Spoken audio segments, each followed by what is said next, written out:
YouTube is changing. Big creators are quitting.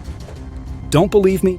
Just ask PewDiePie, MatPat from The Game Theorist, Tom Scott, or even Casey Neistat at the time. Now, thank God Casey is back stronger than ever, and God forbid Jimmy and Mr. Beast from disappearing from the face of the earth. But as much as we want to avoid thinking about it, reality is big YouTubers are quitting. But why? Welcome back to Netlens Media and the real reason why YouTube stars are quitting the platform.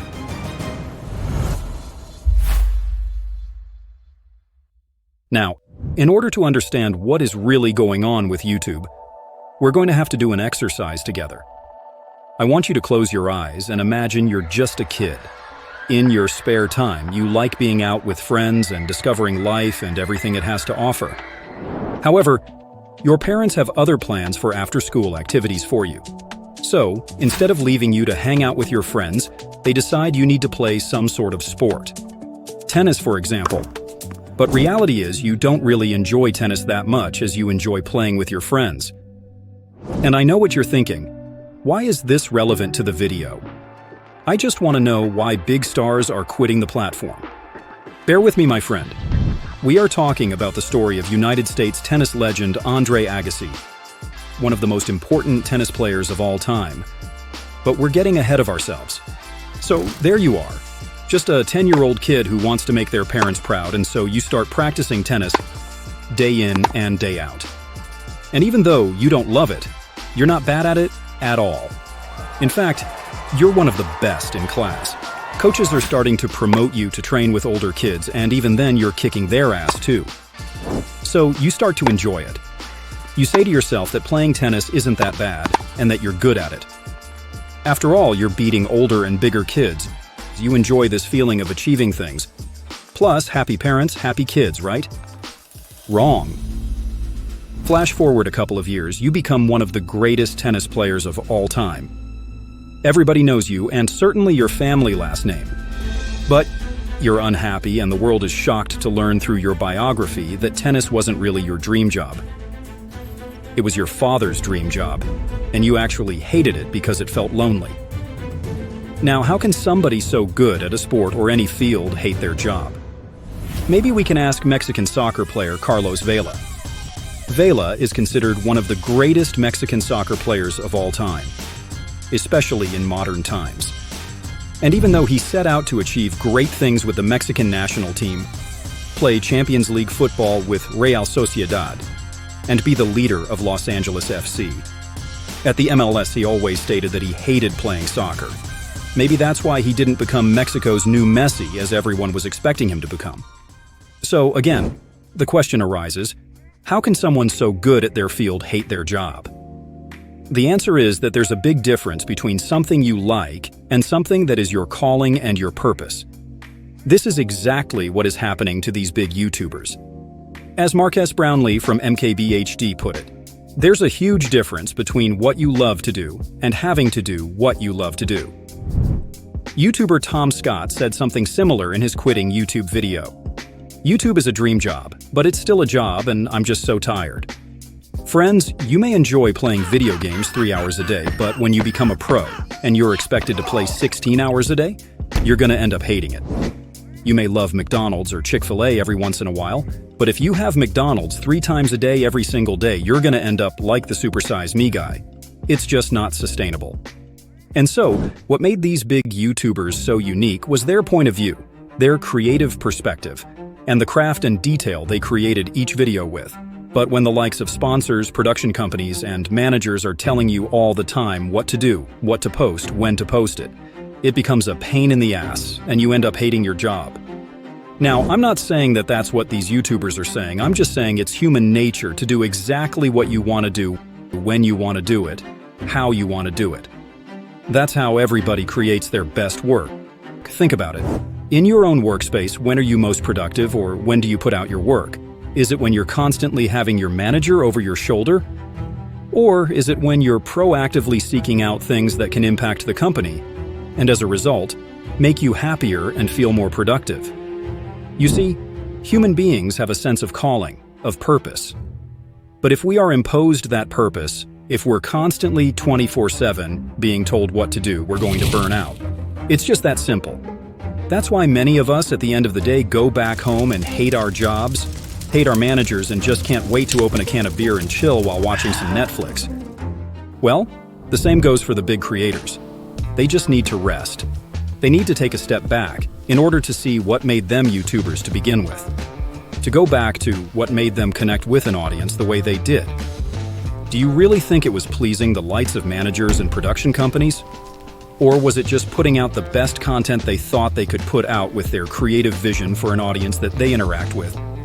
Think of how many more Grand Slams Agassi would have won if he really enjoyed playing tennis. Think of how many tournaments Carlos Vela would have won if it was his purpose to be a soccer player. Think of how you would love to go to work Monday morning, if you were actually being heard and taken into consideration by your boss. However, you can be great at the field without loving it, without it being your purpose. The examples are there. That's why many of us just go to our 9-to-5 to make money to pay our bills. There's absolutely nothing wrong with that. But when talking about being a creative YouTuber, you just need a little bit more than that. Imagine if Mr. Beast was still counting up to 100,000 in his videos or saying Logan Paul a zillion times. Imagine if he was still a one-man show. We would have no Mr. Beast. And you gotta give it to Jimmy. The guy is outrageous. He has a purpose and determination far from what we are accustomed to seeing. But that doesn't mean that he hasn't built a team around the whole Mr. Beast brand so that he can still focus on what he does best. Creative thinking. May this YouTube quitting trend ignite a spark in you, my friend. As humans, we are meant to be happy in this world. And that means creating impactful work. Work that we care about, and work that we're passionate and proud of. But don't be fooled. Just because you're passionate doesn't mean that everything will work out. If Jimmy hadn't put in the hundreds of thousands of hours into cracking great videos, Andre Agassi hadn't put in the training hours to become one of the greatest tennis players of all time, and Carlos Vela into his technique to become one of the most skilled Mexican players of all time, then we wouldn't even be having this conversation. But we are. So always remember, purpose is higher than passion. And that doesn't mean you can't do great things without it. That's exactly what has happened to our biggest YouTube stars. There is 100% no doubt in my mind that they're still passionate about it. They're still passionate about being creative. They're still passionate about putting meaningful work that resonates with audiences and impacts our lives. But the way they're carrying on with their creative mission is not their purpose. Marcus from MKBHD said this perfectly. When you're starting out on YouTube, you're like an octopus and you have 8 different arms. You're doing the work of an editor, a cameraman, a scriptwriter, a publisher, and so on. But when you want to scale your business and the demand from the audience you love so much increases, you'll need to build a team around you. You need to get help. It's just natural. And when sponsors come in, when production companies want to help you to produce better, higher quality videos, you're more than likely to accept because you want to create the best possible piece of content for the audience you so deeply care for. But then as each and every single video gets better and the audience grows, you're more likely to bend over the demand of those production companies and sponsors, and so you start to put out less and less authentic content until you just burn out. Just like Agassi, just like Vela, and just like Jordan, sometimes you have to take a step back in order to come with a clear head and a purpose to enjoy doing what you've always liked doing. Lastly, I'd like to end this video with another simple exercise. I want you to pull out a pen and paper and write down what is 1 or 2 of your main goals in life that would make you the happiest, the most fulfilled human being possible.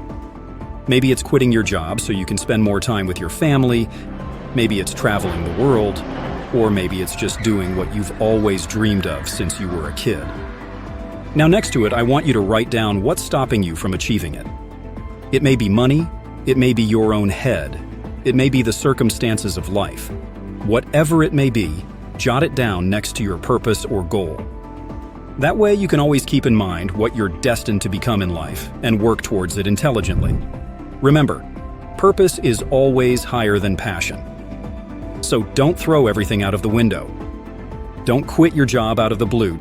Just start to work slowly but surely towards that goal, that objective, that ambition that is going to make you happier, and it's going to make you live a more fulfilling life. At the end of the day, that's what these YouTubers are teaching us to do.